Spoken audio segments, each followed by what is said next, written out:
Hi, my name is Aaronitz, and today I'm going to talk about a type of exotic animal, which is dark wolf. Prehistoric wolf of dark wolf is a extinct species of Canada that was native to the Americas during the late Pleistocene and early Holocene epochs. The species was named in 1858, 4 years after the first specimen was found. Where are they found?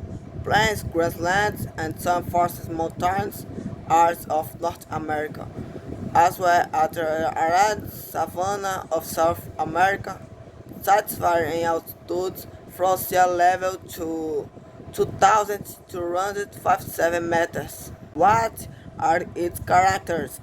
Dire wolves, also known as dire wolves, were large canids that stood of 40 robustus that flagged those of the more grey wolves and more powerful set of teeth.